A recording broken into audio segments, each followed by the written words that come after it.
The Interstellar Academy of Voss Prime had seen many strange things in its 400-year history. It had graduated Keth warriors who could crush Durasteel with their bare hands. It had trained Velhari navigators whose minds could map 17 dimensions simultaneously. It had even, on one memorable occasion, housed a living nebula that wanted to learn diplomacy. But it had never seen anything quite like Emma Reyes. She was small, by any standard. Even by human standards, she was on the shorter side, 5 feet and 4 inches. With dark hair, she kept tucked under her cadet cap and brown eyes that missed absolutely nothing. The other cadets from species across 12 star systems towered over her. The Keth alone stood nearly 3 meters tall. Yet Emma walked the halls of Voss Prime Academy like she owned every corridor she stepped into. That confidence, the senior instructors had noted privately, was either going to save her or get her killed. Today, it was looking like the latter. Instructor Varek had designed the Predator simulation specifically to break cadets. Not physically, the Academy had rules about that, but psychologically.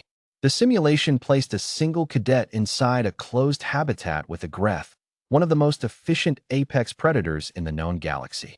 The Greth was muzzled, clawed-capped, and monitored, but it was still a Greth.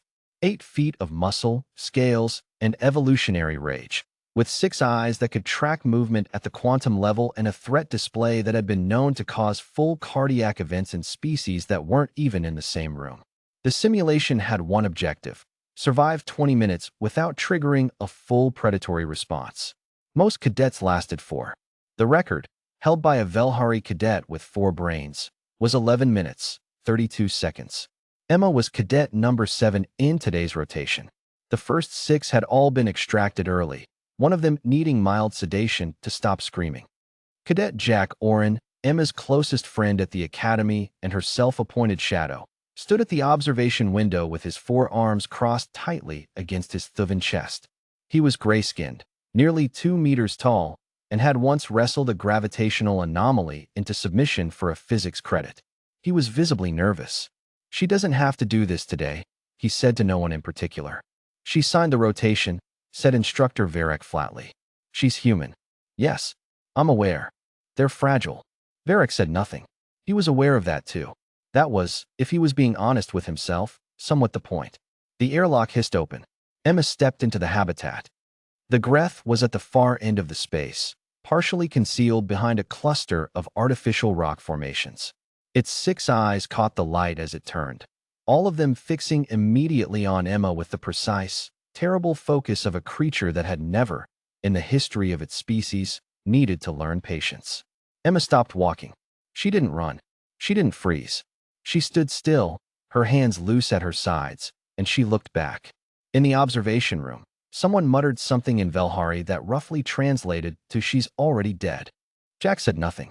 He was watching Emma's posture, and something about it made him go quiet. The Greth took 1 step forward. Its threat display activated, the ridge of bioluminescent scales along its spine flaring electric blue, its chest expanding to nearly double its resting size. The subsonic rumble it emitted was below human hearing range, but still rattled the bones. Emma cocked her head slightly to one side. She took 1 slow step forward. The room behind the glass went completely silent. The Greth stopped. It was not used to prey that stepped toward it. Emma kept her eyes on the creature, not in the locked, wide-eyed stare of prey, the instructors realized, but in something far more specific. She was reading it, the way its weight shifted, the angle of its head, the rhythm of its breathing. She'd spent 3 weeks in the Academy's xenobiology library. She'd filed 11 information requests about Greth behavioral studies. She'd watched every recorded simulation they had, including the ones marked restricted, which she had accessed through a method she had been very careful not to explain to anyone. She knew that the Greth's threat display had 2 phases. The first was territorial warning, loud, bright, overwhelming. The second, if that failed, was silent. No display, no warning, just motion. The Greth was still displaying, which meant it was still uncertain. Emma exhaled slowly through her nose. Then she did something no one in the observation room had ever seen a cadet do. She sat down on the floor, cross-legged, hands on her knees. She dropped her gaze just slightly, not fully averted, but lowered. A posture that said, "I see you. I'm not a threat. I'm also not afraid. The Greth stared at her for a long, suspended moment. Then it took 2 steps forward, stopped, and made a sound. Low, clicking, almost curious. That instructor Varek had to replay 3 times on the audio recording later because he couldn't believe it the first time. It was a contact call. Not aggression. Contact. Emma made a small sound back. Not an imitation, but something in the same register, the same cadence. She'd practiced it. She'd practiced it in her bunk at 0300, quietly, so Jack wouldn't hear her and ask questions she didn't want to answer yet. The Greth went still.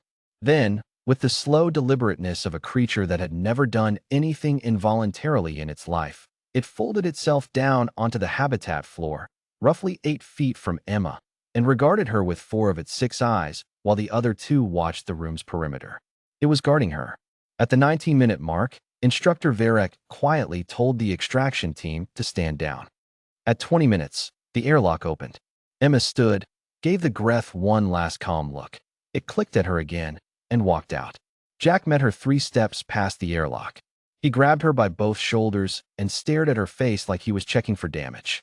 "What," he said, "did you do?" Emma pulled her cadet cap off and ran a hand through her hair. She looked more tired than shaken, the instructors noted.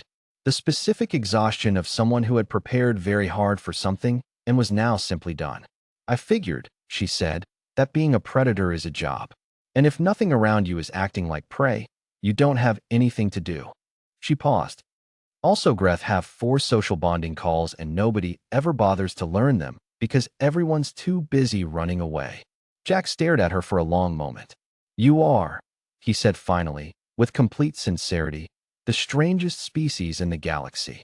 Emma smiled. "Yeah," she said. "We get that a lot." In the habitat, the Greth clicked once more into the empty room. Instructor Varek looked at the data on his screen for a long time. Then he did something he had not done in 22 years of teaching. He moved the record board entry, added a new line, and wrote very carefully. Cadet E. Reyes, 2000 hours. Simulation terminated, objective complete. And below that, in smaller text, because it seemed important to document accurately, subject did not survive the predator. Subject made friends with it.